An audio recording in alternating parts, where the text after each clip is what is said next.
For our February signing day, athletic signing, we have 8 outstanding student athletes who are going to be playing at the next level. Many of you have the press release in your hand. Thank you for that. Student athletes, the press release is in your folder for keepsake for you. Let me read part of the release.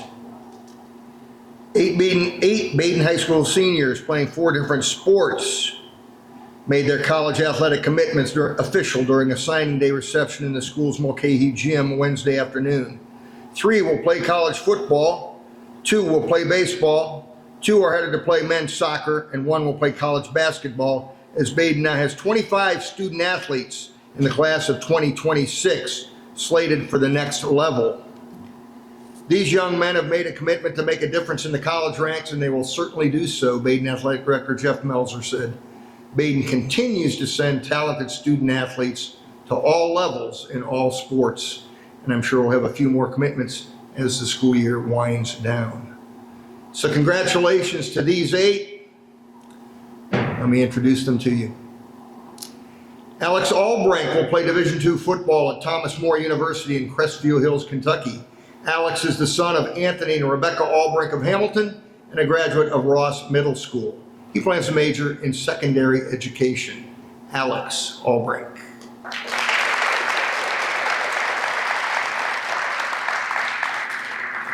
Bryson Bowling will play Division III basketball at Hanover College in Hanover, Indiana. Bryson is the son of William and Christina Bowling of Hamilton and transferred into Badin from Moeller High School as a senior. He plans to major in biology. Bryson Bowling.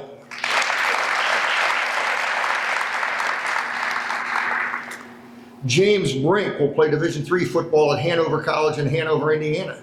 James is the son of Ryan and Gemma Brink of Liberty Township and a graduate of Mother Teresa Catholic Elementary School. He plans to major in business. James Brink.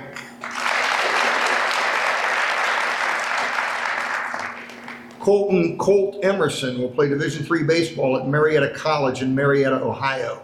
Colt is the son of Gregory and Mary Sue Emerson of Cleves and a graduate of Our Lady of Visitation, having transferred into Badin as a sophomore. He plans to major in business. Colt Emerson.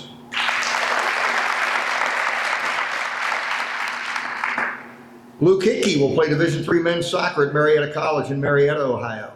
Luke is the son of Eric and Julie Hickey of Hamilton and a graduate of St. Peter and Change School.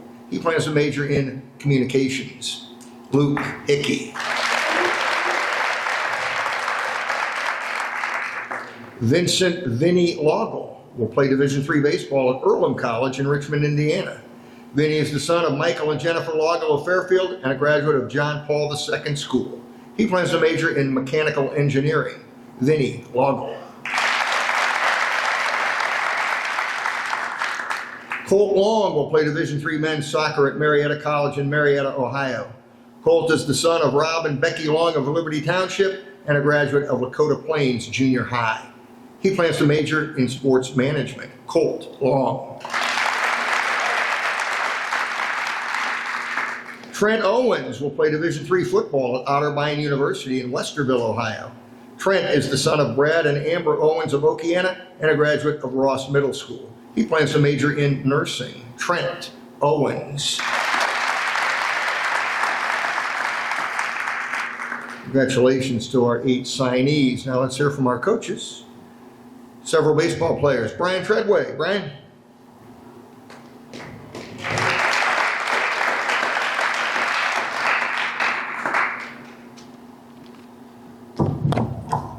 It's the shortest Dirk Allen introduction in the history of my time here. Thanks, Dirk.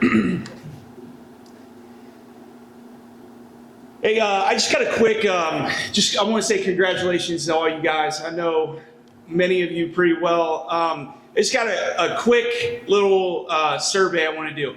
Please stand up if you have ever coached any one of these guys up here. It's just always, thank you for participating. It's always interesting to me, and when I reflect and I think about these guys that are signing, just how many hands have gone into them being up here at this table today. And if you didn't see, there was a lot of people stood up. You've had a lot of coaches come in and out of your life. I hope you will tell them thank you. So I get the privilege of talking about our two baseball players, Vinny Laugle and Colt Emerson. So we now have 13 seniors that are committed to play at the next level. We're going to have some more here in the spring. It doesn't feel like baseball season is coming with 19 inches of snow out on the ground, but we start in like 2.5 weeks. So I can't wait to see these guys every day. I've missed that enjoyable experience, so I'm looking forward to that. Vinny Laugle, that's what Dirk Allen said. And I remember meeting Vinny for the first time. I said, "What do you go by? Vince, Vinny, Vincent?" He's like, "You can call me whatever you want, Coach." And I have called Vinny a lot of different names. Some are really good and some are not. Just want to say congrats to Mike and Jen. I've coached Vinny, obviously here at Badin, but also for the Legends the past 2 summers, so I've got to know them pretty well. Saw Iron Mike in action this past summer. That was fun. That was such a fun day. Anyway, Vinny earned a starting spot on our varsity team as a sophomore. That was a team that we finished as state runner-up. He played first base for a big part of that year, and then went on to have incredible summers with the Legends. He was unfortunately injured last season and could not play for us, but then I got to coach him this summer. And what Vinny has always done is he's always hit. And he's gonna have an opportunity to carry that big stick in our lineup this year, and I'm looking forward to it. Looking forward to him being healthy. But Vinny I'm really excited for him to get that opportunity to play at Earlham. They have incredible facilities, great coaching staff, and just really excited that he gets to continue his career. And then Colt Emerson, baby Duggan. Did I get that right? Duggan. Colt Emerson never looked good in purple. I told him that. I coached him for the Riverbats back when he was like 14, and I always heard the word elder, and I just told him how much of a terrible decision that would be, and I'm glad I proved that right, and he came here and joined us here at Badin. Colt drives like, what do you drive, Colt? 45 minutes at least every day to get here? 35? Feels longer when we deliver mulch, but that's a huge commitment. 35. I want to congratulate Mary Sue and Greg and thank you for sharing him with us. He's had tremendous impact on the baseball program, and I'm looking forward to him what he's going to do this year. It's always awkward to talk about our guys right before our season. I know what I expect of them and the seasons that I expect them to have, and just really looking forward to getting started and seeing what we can do. But Marietta is a great landing spot for Colt. I was there a few months ago on a visit, and they were interested in a lot of our guys, and they were asking, like, you got anybody else? And I said, yeah, you need to talk to Colt Emerson. They're like, tell me about Colt. I'm like, Colt hits. That's what he does. He bangs. And so they obviously got on there and made a good decision. I think Colt's going to be a perfect fit there. I think Colt, sophomore year, you transferred, so you had to sit out, but right around the end time, he joined us on the varsity team as a sophomore, got a big knock against St. Ignatius, who we ended up beating. I think he had to go ahead RBI in that game. He batted .429 for us last year, and he's going to be a part of something special this year, so I'm looking forward to it. And as always, just want to say congratulations and thank you. Have a good day.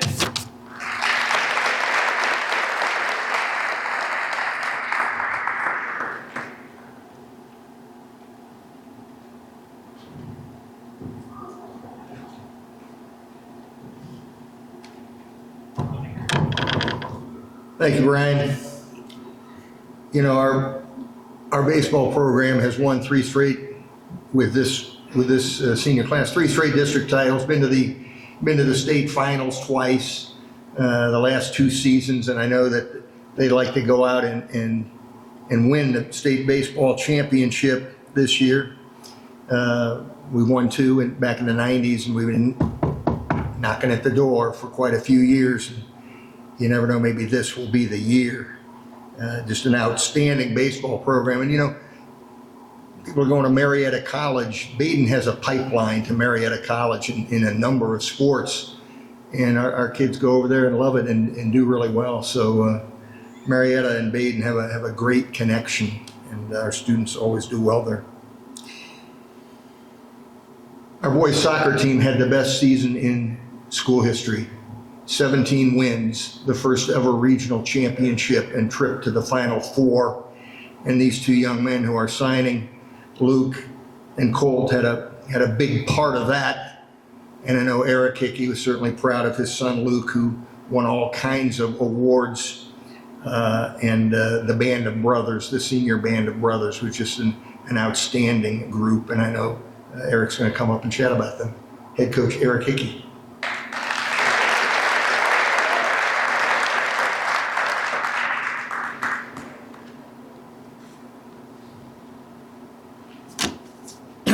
All right. One of the good things about coaching at Badin is you get to do this 2 or 3 times every year. This is one of my last times going out. I was telling Ben Cosgrove this is his first time coming out. But he'll have many more years of doing this. At Badin, you get to work with a lot of great kids. And you get to do this. Because all of our kids work their butts off all the time. And then they get to go on to college and continue to work their butts off and make us all proud when they come back as alumni and end up joining our coaching staffs. Because that seems to be the circle that happens. This one is, I got Colt Long, who the boys called him Gump. I've never called him Gump. I can't think of a time I ever called him Gump. He was always Colt to me. Just like his brother before him was Ty, who was a fantastic player. And when Colt came in, I said, "Are you as good as Ty?" And he goes, "I'm better." And I think if you ask Ian right now, he'll say he's the best of all 3 of them. There's no doubt we benefited from the Long brothers. We came into the season, we lost a lot of guys from last year. We were upset in the districts, only lost 3 games the year before. We had to replace some guys. One of the guys I always looked to was Colt. I said, we need somebody in the back. We spent the whole month of June trying to fix the back. And Colt kept coming up, I'll do it. I'll be honest, if I told Colt to go run his head through the wall right now to get on the field, he would run his head through the wall to get on the field. He just wants to be on the field. He loves the game. He eats up the game. And he made this season so much fun for our senior class of guys who truly bought into the Band of Brothers theme. And they just took a team of younger guys and said, follow us, and we'll see what we can do. Because they had high hopes. I mean, we had a lot of seniors, Colton, Tanner, Max. They all took different roles during the year. They took roles that whatever the team needed, they were willing to do just to get us where we needed to go. They were not selfish. And that's what we talked to the seniors about in June. We sat them all down. They said, you guys can lead these guys to places they've never been before, but they have to want to follow you. And these guys, Colt included, bought in. I can tell you what I'll miss about Colt are our practices. I watched Colt as a little freshman mouthing off to seniors to the point where he was now a senior mouthing off to freshmen. So I let the boys, I tell them to be dudes. I want them to grow up. This is their safe place on my practice field. They learn to cuss.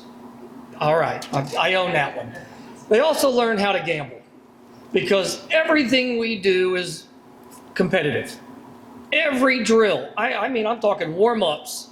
We have teams, and if you lose, you're running. And these guys talk a lot of trash, especially when they lose. And Colt's favorite thing was double or nothing. He always wanted to play double or nothing. And Colt's team did not always like double or nothing because Colt's team usually lost both rounds. The difference between Ty and Colt, Ty liked to take the worst team and just say, I'll try to make him better. Colt tried to sandbag and take the best team every single time to win every game. Now, Colt started out the year in the back, and he was our leading returning scorer from junior year. So we moved into the back. I think he quickly found out with Luke back there with him, he could be that much more of an offensive threat while still manning up with their top offensive guy every single game. And he knew I gave him the freedom that when he embarrassed that top guy from the other team, I had no problem if he let the guy know all about it for the next 40 minutes of the game. And Colt had no problem letting the guy know about it for the next 40 minutes of the game. Took a break at halftime, got some water, went back out and did it to him again for another 40 minutes in the second half. And I think he kept talking all the way through the handshake line. Colt liked to let everybody know that he was the best guy out there. And 90% of the time, he was. And when he wasn't, he was still fantastic. I loved coaching Colt Long because I just loved his attitude. His attitude was, I love my team. I love my boys. I love my practices. I love being around them. I just want to do whatever it takes to win a game. But more importantly to him was the environment that he was in, just being around his team every single day. I think if we had lost every single game, Colt still would have came to practice every day with the same smile, the same attitude, just trying to do the best he could to make the team better. When we went to Marietta, we were talking to the coach. You know, we've sent Rowan there. We've sent another guy there. And their coach said, you got any more? Same thing with Treadway. I said, have you talked to Colt Long? You need to talk to Colt Long. And here we are with Colt Long. I don't always vouch for guys that aren't going to hold up their end of the bargain. It's part of the deal. You can't burn bridges. Colt's a stud. I told these guys at the beginning of the year, I said, 16 dudes doing something special together can go a long way. And I just needed them to be dudes. And Colt is no doubt a dude. When at the end of the year, we had to make some changes. And I asked Colt, I said, we want to move you to the middle. He goes, I don't care. I just want to play. So we moved him to the middle. And then that took us off on our tournament run. Outsized, outgunned a lot in the middle. Colt didn't bat an eye. I mean, he was a catalyst for us making that run to the Final Four. Turpins, they were the undoubted, they were supposed to win the state.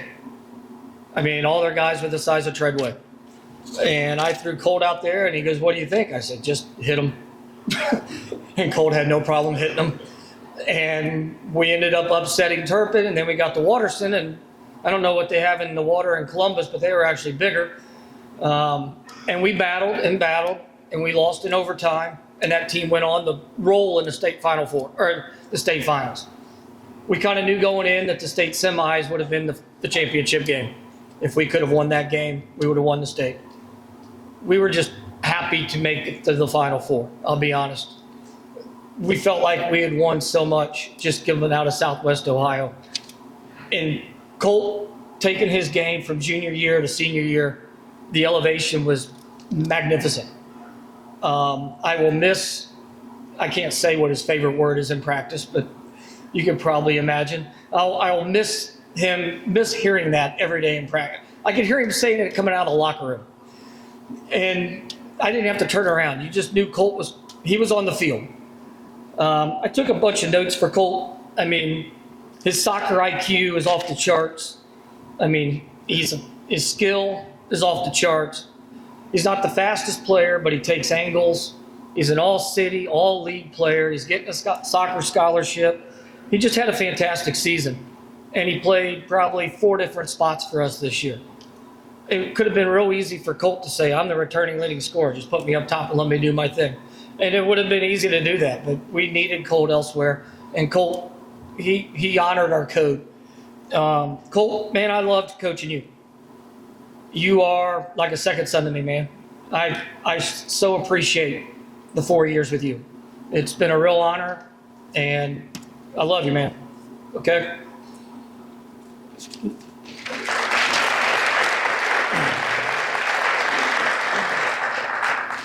I've been doing this for a lot of years, but this is a first. I get to talk about my son, and that is not an easy task.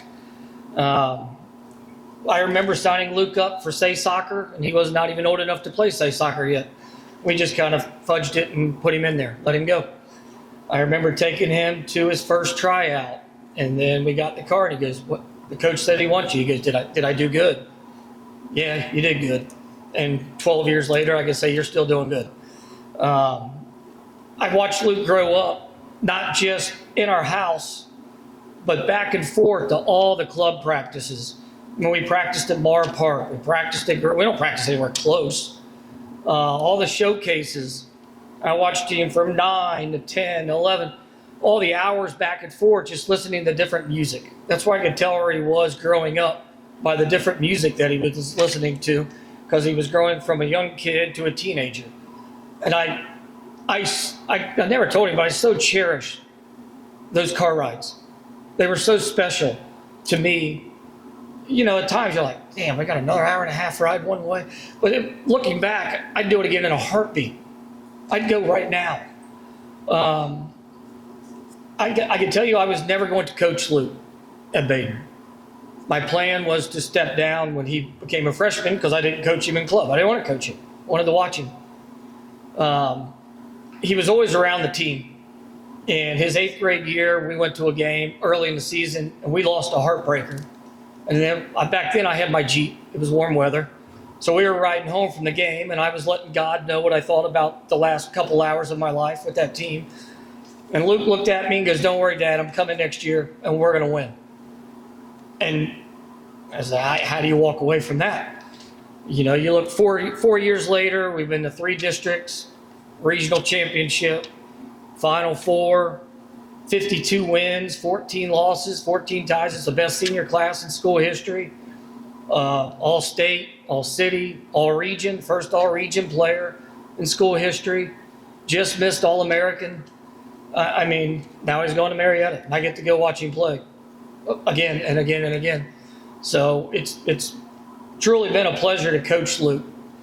Luke was not always the biggest, fastest, strongest guy on the field, but I always thought him and Colt, some of the other guys, they were so smart. They watched so much film. They bought into making themselves better off the field, so on the field they were the better player. His freshman year, we played at Spooky Nook, and we were playing Ross. Spooky Nook, you had all the students in the one section down in the corner. I've got a nice photo on my desk of Ross had a really good senior, and he liked to run his mouth a lot. He broke down the wing one time, and then Luke's thing's the slide tackle. And I've got a photo of Luke on the ground coming up with the ball, and this guy just flying in the air after Luke took him out with a slide tackle. And behind him was all the student section just pointing and laughing at this Ross guy. And then later on that year, we played at Elder. They had a 6'4" forward. He was a beast. They said, "What are you going to do?" I said, "I'll just put Luke on him." Because he doesn't even come up to his waist. I said, "He'll be fine." Well, Luke was frustrating him to a point where the guy finally kind of got at him, and Luke's nose just exploded. So we took him out, and I'm watching the game, and Christy and Pat and them, I'm like, get his ass back in the game. Because they had to switch his jerseys, So he comes back up, and he's standing next to me, and then we sub him in, and the older guy looks at me, and he's standing right there, he goes, "Is that Luke?" I said, "Yeah." He turns around and goes, "He's wearing 14. He switched jerseys. He's wearing 14. Because they wanted to know where he was when he came back on the field. It's quite an accomplishment when you're a marked person. And his junior and senior year, he was always a marked person. And I can tell you, his injury from his sophomore year into freshman year, Luke's never played the last 2 years at 100%. He needs surgery now. His hip, his back, everything's wrong with his legs from just the wear and tear on him. And sometimes I didn't know how he made it through. I mean, our district final game, we had to help him off the field at halftime. And everybody's like, "What are you going to do? What are you going to do?" So I'm talking to the team. I got Joe. I got everybody else. I got him on a trainer's table, just getting back on the field. I didn't think he'd come back on the field. And they were like, "What are you going to do?" I said, "We're just going to put Colt there." It was an easy solution. We'll just put Colt where Luke was. Luke made it back out. We made it we won the game. Then we played Carroll in the regional semis. Carroll's a team we've never beaten, ever. We don't like Carroll. They don't like us. So before the game, I told the boys to set the tone. I said, "You got to set the tone." They've got a guy up top. He's big, good. And early in the game, you see it on film, Luke just mauls this guy, puts him down. And then my wife, later on, she goes, "Well, I thought Luke was going to go help him up." No, Luke wasn't going to help him up. Luke walked right over him, let him know what he thought of him as he walked right back over him. That set the tone. We were not going to lose that game. We ended up going to penalty kicks, and we beat them for the first time ever. And I can tell you, as a dad and a coach, it was a great moment. As a dad, watching your son hit the game-winning kick to beat a team you've never beaten it's unbelievable. It's unbelievable. At the end of the year, people were like, were you sad that you lost in the state semis? I was like, no, I'm just sad that it's over. I was sad that I couldn't coach Luke anymore. I was sad that I couldn't coach this senior group anymore. It was just sad. That's the word it is. So, yeah, I love my son. I loved all the seniors. I loved all the boys. I loved all my time. Luke, you will never know how much I enjoyed this year. Every day. Like Brian says, you get to see him every day. For 6 months, I mean, we start in June. For 6 months, you get to see these guys every single day. And it's, as kids get older, you don't see them much. They come home, they run to the room. So you don't get to see them. Well, I got to spend 6 straight months with not only my son, but a group of seniors who I love to death. I'm very proud of all of you guys. Luke, so proud of you, man. Love you, man. Colt, proud of you guys. My band of brothers, you guys up in the crowd, love all you guys. Appreciate everything. Thanks, guys.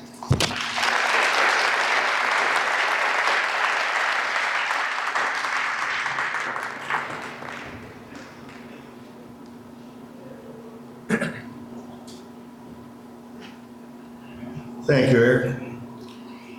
I want to congratulate Eric. He's a 1987 Badin High School graduate who came back to coach a terrible program.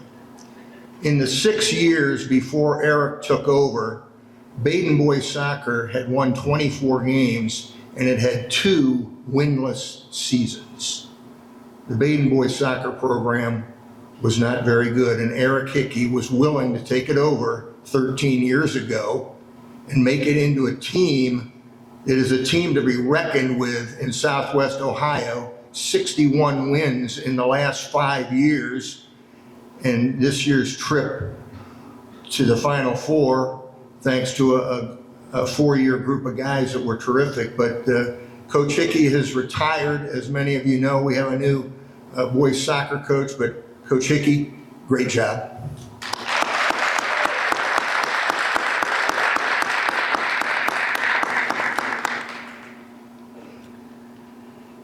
As Eric said, this is Ben Cosgrove's first trip to the microphone for a student who is signed to play in college, and Bryson bowling, 1 year at Badin, but Moeller's loss was Badin's gain, and we're thrilled to have him here, and happy to have Ben Cosgrove, his first year. Badin has won 10 straight basketball games this year, 10 straight boys basketball games. That's the longest winning streak, and it's continuing. We play Chaminade Julienne here Friday night. 10 straight wins. That's the longest winning streak since the boys went 28-0 and won the state title in 1988. So it's quite a run, and we'll hope to keep it going. And Bryson Bowling, one of the people that's helping make it happen. Coach Cosgrove?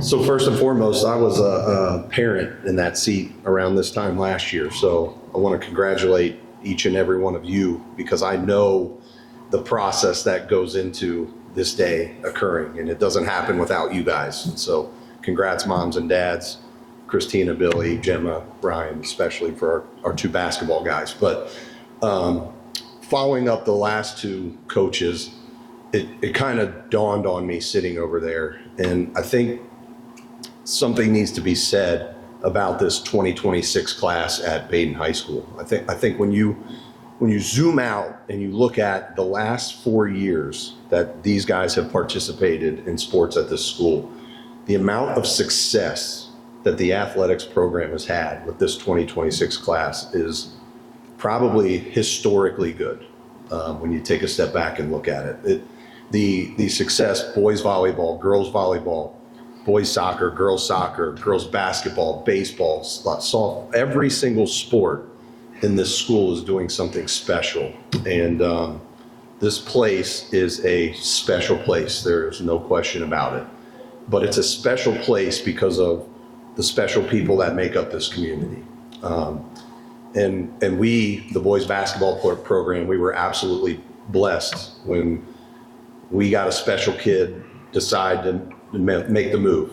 You know, I can imagine what went into that decision, okay? So we all know transfer rules these days and how things work out.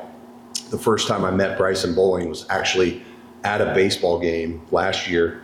Never met him before, had heard, you know, he's buddies with some guys on our team and he's interested in coming to Badin High School. So I introduced myself to Bryson and put a good word in with Dad, who I've met long before this, actually. So the journey from that moment, the baseball game back in March or April or whatever it was, to where Bryson is at today, the amount of adversity that this kid has faced in coming over to our special community speaks to his character and what a great young man that this kid actually is. So Bryson transferred.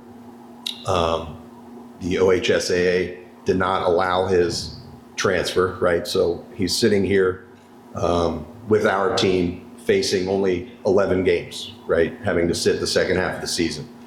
Fortunately for Bryson, we get to go on this amazing Florida trip. But we left Florida with Bryson thinking that was it for him in his time at Badin High School, okay?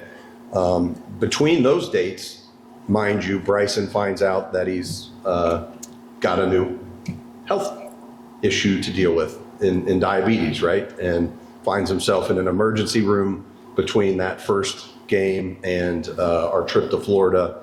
And the adversity that he's overcome it speaks to his character and how special Bryson is. We talk about every single day in our program going 1-0. The guys are probably sick of hearing me say it, right? 1-0 every day, win the day, win the day, win the day, win this drill, win this rep, 1-0, 1-0, 1-0, right? And the number of times Bryson's been tested with that mentality, getting back up off the mat, going 1-0 the next day, going 1-0 the next day. Hanover College is getting an absolutely special one, to say the least. And he's trending up at the right time too. So for those of you that have watched some of our ball games or paid attention, I think Friday night was that a career high for you, Bryson? Okay, and an excellent 18 or 20, we don't know what it was. They're still arguing. Rocco's taken his 2 points. Bryson didn't touch it when it was in the cylinder. But he did put an exclamation point on that win at Alter with a nice dunk there to close that out and to get his career high 18th point. But as I mentioned, Badin is a special place and it's made up of special people. And I'm unbelievably thankful to have had the opportunity to get to meet Bryson, have him join the brotherhood, and be what I would call the missing piece when this thing is all said and done.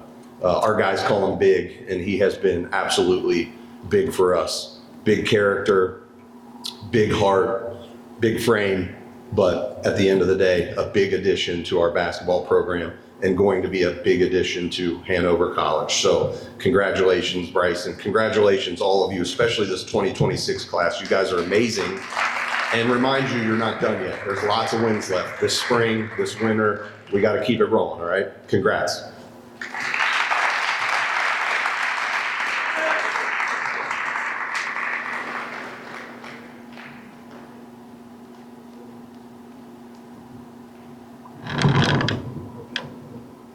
As Coach Cosgrove said, Bryson 9 for 9 at Alter the other night. We don't win at Alter very much. We've beaten them in 2021, but before that, you probably have to go back a way to find the most recent boys basketball win at Alter. So a heck of an evening for Bryson.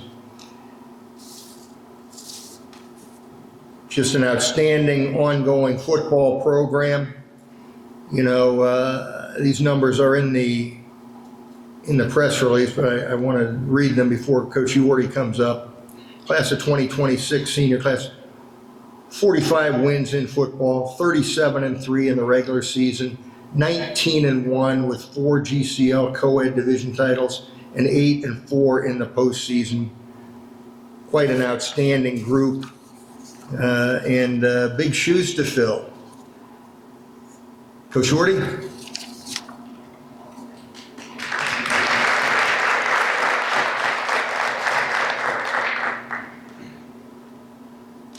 All right, I think I'm last here, so keep it short and sweet as always, I guess here. But moving forward here, and I know everybody else has kind of said these things, but to the parents and all the parents, not just guys up here to play football or soccer or going on to play basketball, baseball, whatever it is, just congratulate the parents and thank you. All right, thanks for the trips, the rides to practices, washing the uniforms, all those type of things, dealing with some changes in schedules, dealing with the stadium being built and having to practice at Spooky Nook after school and going to Joyce Park, all those type of things. And I hope that all these players up here at some point today, take a moment to thank your parents as well, because you wouldn't be up here if it wasn't for them. All right. And I also say here too is, and I'm a firm believer in this, being a Division I, or not a Division I player, but a Division III college football player. It's not hard, or I'm sorry, it is hard. It's not easy. Okay. And these guys are going to figure that out. Okay, and it doesn't matter if you are at Division I or you're Division II or you're JUCO or anything else. Okay, the whole portal thing has made kids getting the opportunity to play at the next level very difficult. So the fact that these guys are up here, and I know we had another signing earlier, and I think there's another one in the spring, but this is something that these players should be proud of, as well as the parents too. So thank you for that. I'm not a big guy here on stats and going through everything.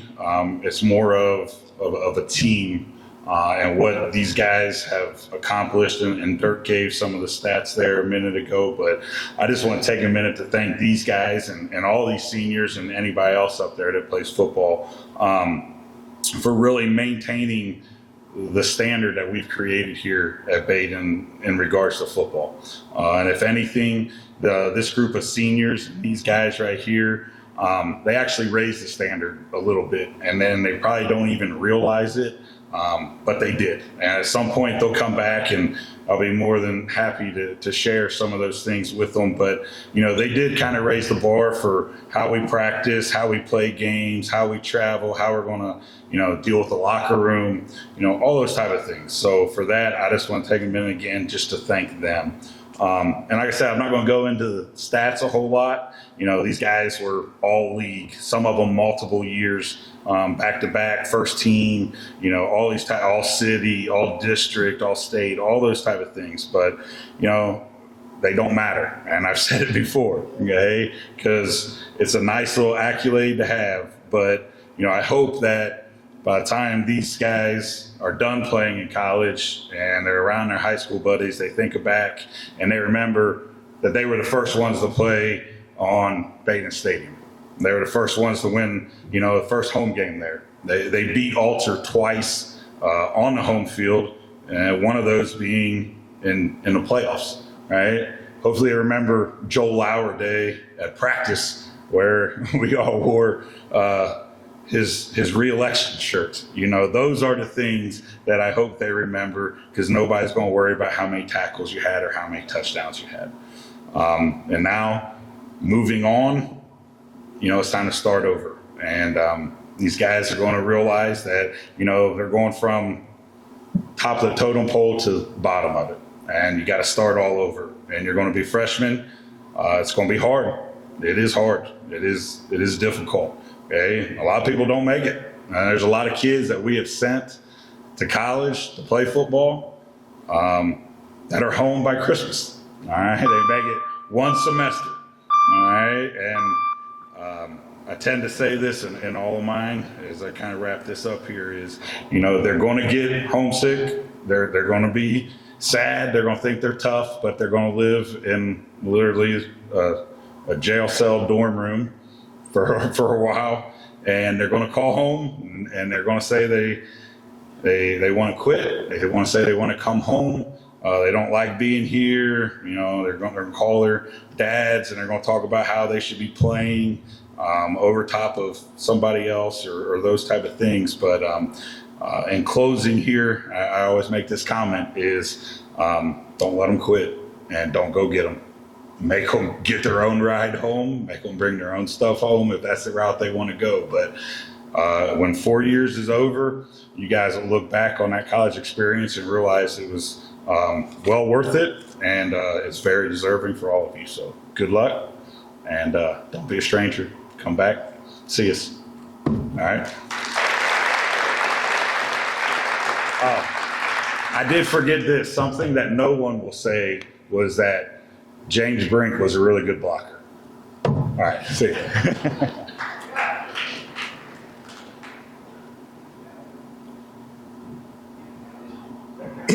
It's interesting, you know, Coach Yorty teaches math in the Mount Healthy School District, and he wasn't able to be here for our football signing in December. And Jeff Melzer, who's about to join me here, said, I'll just say one thing on behalf of Coach Yorty that I know he'll say: don't come home, don't go get him. And, you know, it's Coach Yorty, that's one of his messages. You know, I think the fun part about some of these young men who are still going to play baseball is that they haven't played yet, right? It's a lot of fun. 81-16. I want to get this number out there. The last 3 seasons, the class of 2026, 81-16 in the last 3 seasons playing baseball. And Vinny, Laugle, my apologies. I did not go back and check your sophomore year stats. I have to go get those and add them to the release. So,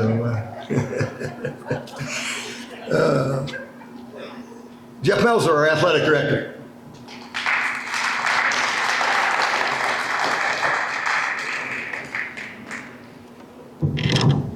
All right, I'm going to be short and sweet because I know parents are going to get cameras out and get going. But first off, congratulations to you guys and thank you for your 4 years, 2 years, 1 year, whatever it ended up being, for how you handled yourselves on the field of play, whatever that was, and how you handle yourselves in this building and outside of this building as true student athletes. So thank you guys.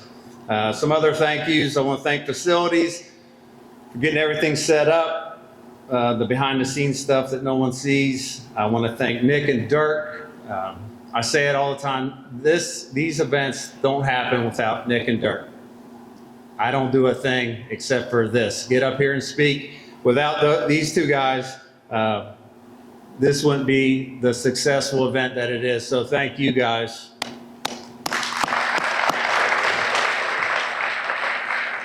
I want to thank our coaches. Most of our coaches are outside this building. So they take time off their work, their jobs, their real jobs as I call it, to get here on behalf of your sons or daughters, whatever the case may be. And that's not always easy, but it's important to those guys or girls to be here to represent their programs and your sons. So I want to thank those guys. It is a thankless job. 50% of the people usually don't like you, 50% do, but the time and effort these guys put into your sons is a lot, and it's not seasonal, right? This is almost year-round. Sports is year-round anymore.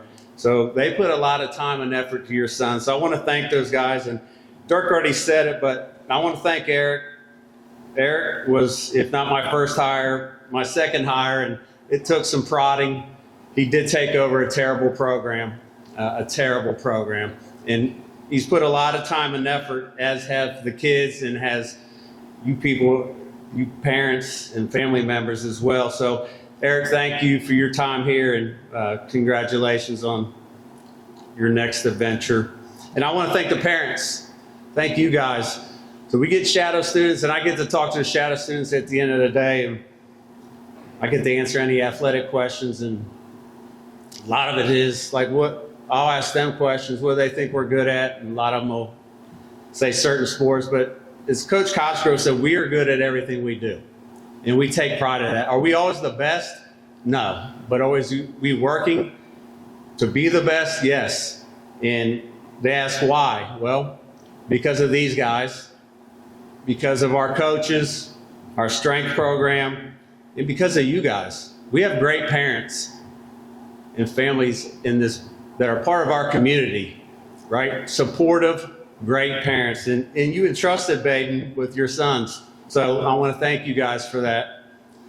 And lastly, I want to remind you guys to take the time to say thank you to everyone in your life, not just your parents, whether it was aunts, uncles, grandparents, neighbors, teachers, whoever it was to help get you to this point in your journey. Like your journey is not even close to being done, but take the time to say thanks. You'll be amazed. It goes a long way. Just a simple thank you to those people would help get you to this point you are right now. So that's all I have. Again, thank you guys and congratulations.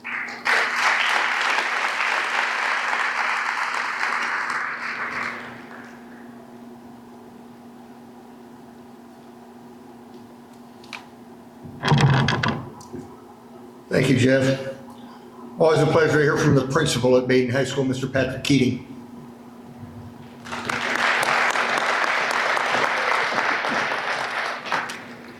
Good afternoon, everybody. I know you're probably wondering why Brian and I are decked out completely in green. It's obviously Give Green Day, so I promise this isn't our normal attire, although we do enjoy wearing green. So thank you, Dirk. As I was sitting back there, I was reading the bios on all these guys, and I found it so interesting. So of the 8 guys, they went to 7 different grade schools and junior highs. And it's always interesting being a school the size we are and having students come from everywhere, that everybody's road to this place does look different. And for 4 years of their life, they spend here together, and they pour blood, sweat, and tears into hopefully everything they do. I've had the pleasure to cover many of these guys' games, to watch them on the field, but what I've loved the most is to see them in the classroom and see what they're like here day to day, because they're recognized today for being tremendous athletes, and that's certainly a part of who they are, but it's not everything. One of my favorite moments with Colt, this was like a random Saturday. My son was here. He still talks about this. He wandered into the PFAC, and Colt was working with some guys at some routes, and he played catch with my son for 5 minutes, and he runs back to my office and said, "Dad, I just played catch with Badin's quarterback." And he just still, that moment to him meant the world. And you think about all these guys in the interactions with those they see on the sidelines, the little kids that they can't wait to give them high fives. What they do on the field matters. You guys know that. You guys are winners. You love to win. You love to work hard. But the impact you've had beyond that is what lasts. And we couldn't be more proud of the guys that they are, that they become in their time here. So just a couple quick things. Get your work done in the classroom. That comes first. Being a college athlete, I don't know what it's like, but I imagine it's hard. That sport sometimes feels like a job. That there's constant practice, lifting, everything else. But don't forget to get after it in the classroom as well. And remember that you're always welcome back here. You guys are going to a lot of different places, but we hope to see you in the coming years after graduation. And congratulations again. And at this point, I'll turn things back over to Dirk. Thank you.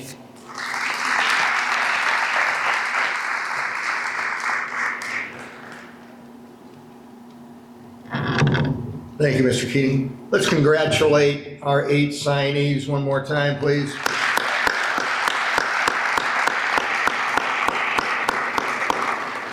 We're going to take some pictures. We'll move the backdrops. The first picture we always like to take is, gentlemen, pick up your pens, grab that blank sheet of paper, and pretend like you're signing something, and I'll get some, and your families will get some as well.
group shot of all 8 of them, and come on down, everybody.